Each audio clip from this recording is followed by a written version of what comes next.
No vídeo de hoje a gente vai conversar sobre as minhas leituras de julho.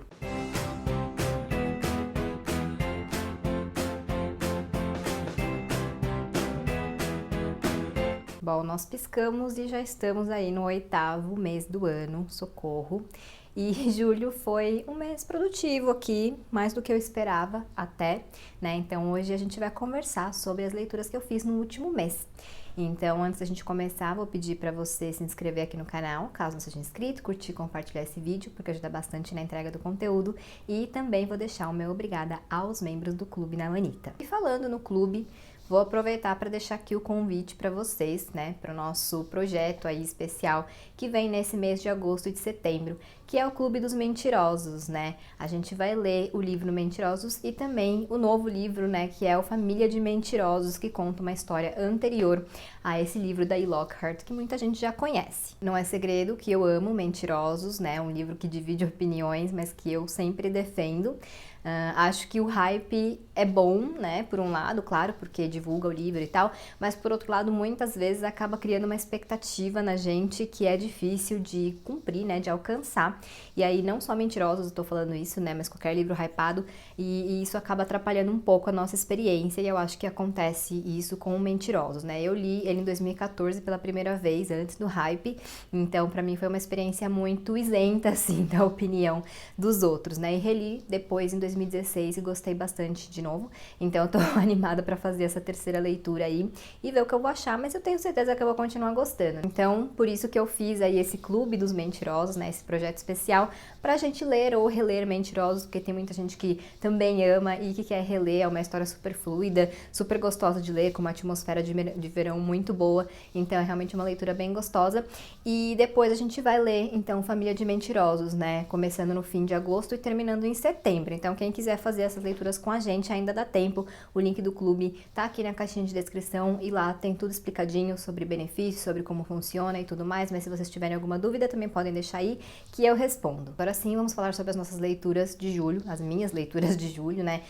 Bom, eu sempre falo, né, tenho falado em todos os vídeos aqui de leituras do mês, mas eu vou repetir mais uma vez, né, que eu tô nesse processo aí de ressignificar a minha relação com a leitura já faz um bom tempo, e eu acho que eu cheguei realmente num ponto em que eu parei de me cobrar, que eu tenho que ler. Claro, eu tenho as coisas de trabalho pra fazer, obviamente, né, tem um compromisso, tem prazos e tudo mais, né, então aí, claro que eu tenho que seguir esse cronograma, mas nas minhas leituras de lazer, eu realmente parei de me cobrar. Se tem dia que eu não tô afim de ler, eu não leio. Se tem dia que eu tô afim de ler só um pouquinho, eu leio só um pouquinho. Então eu tô indo nesse ritmo e realmente não tô incomodada por não ter lido, por ter lido pouco. E o resultado disso, além de que torna, né, a nossa relação com a leitura muito melhor, muito mais saudável, é também que eu acabei rendendo muito mais do que eu esperava nesse mês de julho. Não fiz uma montanha de leituras, mas li mais do que eu tava esperando, né, mais do que a minha expectativa. Então eu fiquei muito feliz com isso. Bom, então vamos lá.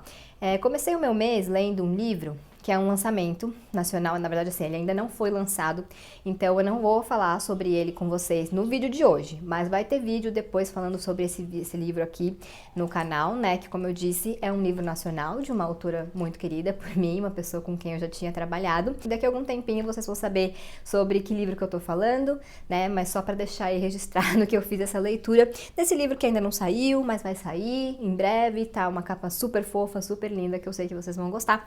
Depois desse livro misterioso aí, por enquanto, eu li A Pena Mágica de Gwendy, né, que é do Richard Cheeseman, que é a continuação da Pequena Caixa de Gwendy, que ele escreveu em parceria com o Stephen King. Eu gostei da leitura, como falei, o primeiro foi escrito com o King, na verdade foi uma história que o King começou, aí ele empacou, e aí o Richard veio com a proposta de fazer um livro a 4 mãos, e eles continuaram essa história juntos então. Então, A Pequena Caixa de Gwendy eu acho que é um livro que tem muito da essência do King. Aí esse daqui já não tem, né, a parceria com o King só escreveu o prefácio. Como eu disse, eu gostei do livro, foi uma leitura muito fluida, ele não é tão pequeno quanto A Pequena Caixa de Gwendy, é um pouquinho maior, mas é a mesma diagramação, né, tem a letra grande, espaçamento grande, tem algumas ilustrações, então também é uma leitura bem fluida. Mas eu senti que algo ficou faltando pra mim, pode ser que eu seja suspeita pra falar porque não tenho King, mas não, eu acho que realmente faltou alguma coisinha. Como eu disse, é uma leitura muito fluida, que eu fiz rapidinho, assim, sem nem perceber, sabe? Porque você fica envolvido com a história. A Gwendy já é uma personagem que a gente conhece, né, do primeiro livro, então a gente fica realmente, a gente já começa a leitura com um certo envolvimento, né? Aqui a Gwendy tá com 37 anos, se não me engano, a gente conhece ela no primeiro livro com 12, então é uma personagem que a gente vai acompanhando ao longo de muitos anos, e a gente vai se atualizando, né, sobre como tá a vida da Gwendy, o que ela fez nesses últimos anos aí, desde que ela saiu de Castle Rock, desde quando acabou o primeiro livro. E aí a Caixa, claro, reaparece e tem um papel importante aí em uma investigação que tá acontecendo, né? Então, por isso também que a leitura fica mais envolvente, porque além desse lado da Gwendy, né, de uma personagem que a gente já conhece, tem também esse crime, né, essa investigação, esse toque de mistério, e o livro gira basicamente em torno disso. Eu senti falta, acho que, de um final um pouco mais desenvolvido, talvez, e também de mais dilemas envolvendo a pequena Caixa. Como eu sempre falo sobre o primeiro livro, eu gosto bastante dos dilemas que o King e o Richard, né, proporcionam pra Gwendy, né, e acho que isso faltou aqui nesse livro. Não sei se porque aqui ela já é uma adulta, né, uma mulher de quase 40 anos, então é um contexto diferente, mas eu senti realmente falta disso. Eu senti que a Caixa tava ali, mas meio que um pouco deslocada, né? E também fiquei surpresa porque a Pena, no fim, tem uma participação meio pequena, quando a gente pensa que é um elemento que tá no título do livro, né? Então é isso, foi uma leitura que eu gostei, acho que é uma boa continuação, mas realmente ficou um pouco abaixo do primeiro livro, e estou curiosa para o terceiro livro, né? Que ainda não foi lançado aqui no Brasil, que é Wendy's Final Task, eu acho, e espero que a Suma traga logo pra gente saber o que acontece aí no fim dessa história. Depois, eu fiquei alguns dias sem ler, que eu fiquei com preguiça de pegar algum livro, e aí resolvi terminar o livro do Conforto, do Matt Haig,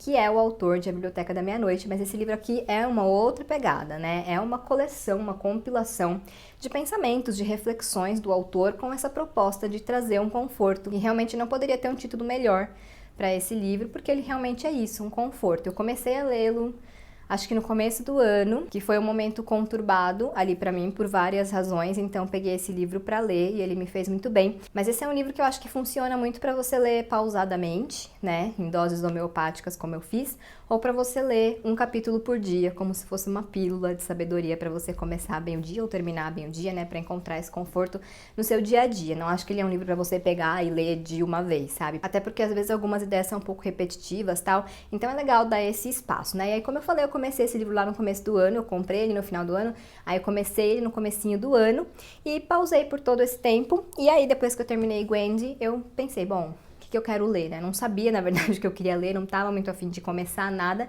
Falei, vou terminar o livro do Conforto. E foi ótimo, eu fiz várias marcações, como vocês podem ver, né? Tem realmente muitas frases, muitos trechos que nos confortam, que trazem esse acolhimento, que trazem doses de esperança, né? Eu acho uma leitura muito bem-vinda. Às vezes cai um pouquinho ali pra uma autoajuda e tal, que eu sei que tem muita gente que não gosta, eu também não sou muito fã, mas meio que faz parte, né, da proposta do livro. Então, acho que a gente também tem que pensar sobre isso quando a gente vai ler qualquer livro, né, sobre a proposta daquele livro.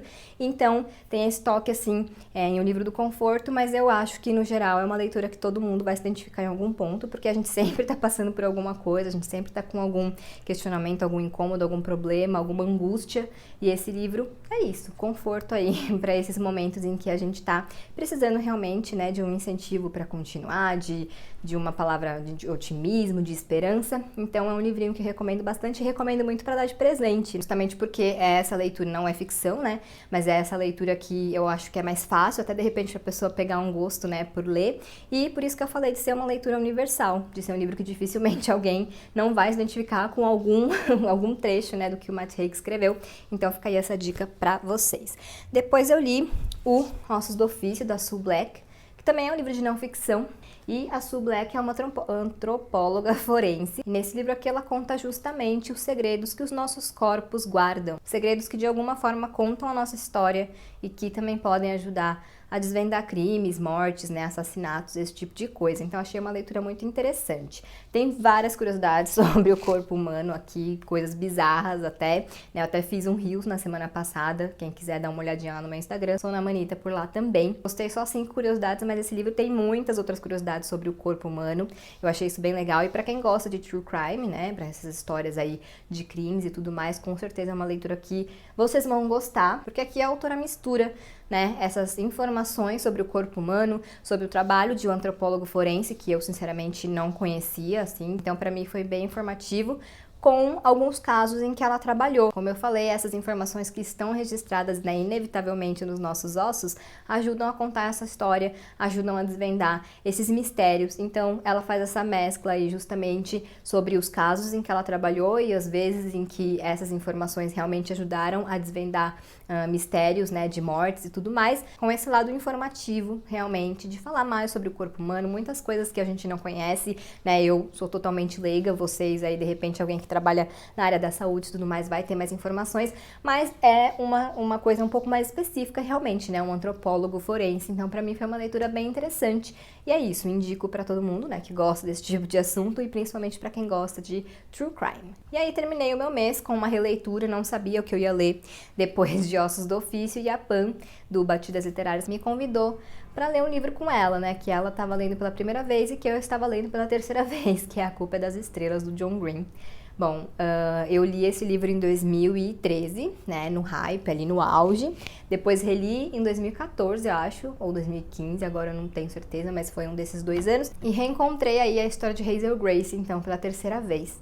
Eu sempre gosto muito, né, de reencontrar as histórias que eu amei, vocês sabem disso, né, sempre me traz um conforto, e eu acho que eu tava precisando disso nesse momento, e foi uma delícia reencontrar Hazel, o Gus e essa história que sempre emociona, que divide opiniões também, que eu sei que tem gente que não gosta, mas uma curiosidade, dessa vez eu não chorei, eu achei que eu ia chorar, porque eu sempre choro, tem partes muito tocantes pra mim, pelo menos nesse livro, e eu não chorei, isso me deixou pensando assim, né, se eu realmente não tava de repente no momento, ou se foi porque eu já li esse livro outras 2 vezes, embora eu já tenha chorado também com releituras até uma terceira vez, então não sei se isso faz sentido, ou se de alguma forma esse livro não fez tanto sentido pra mim nesse momento, não sei, mas foi uma ótima experiência reencontrar essa história, esses personagens. Eu acho que esse livro aqui, ele tem algumas reflexões bem válidas, principalmente sobre o nosso legado, né, sobre a marca que a gente deixa no mundo e nas pessoas, principalmente, né, sobre a grandiosidade de tudo que a gente faz, e quando a gente fala grandiosidade, isso não tá ligado a atos realmente grandiosos,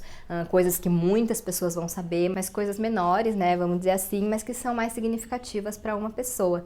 Então acho que essa é a maior reflexão que eu tiro desse livro, que eu tirei quando eu li das primeiras vezes, mas que dessa vez ficou mais forte pra mim, sabe? Pra quem não leu o livro, né, o Gus, ele é um personagem que tem muito medo de ser esquecido, né? Ele tem medo desse esquecimento, de morrer e não deixar nada pra trás, ninguém lembra dele e tudo mais. Tem até um medo um pouco maior do que a média das pessoas, eu acho, né, disso.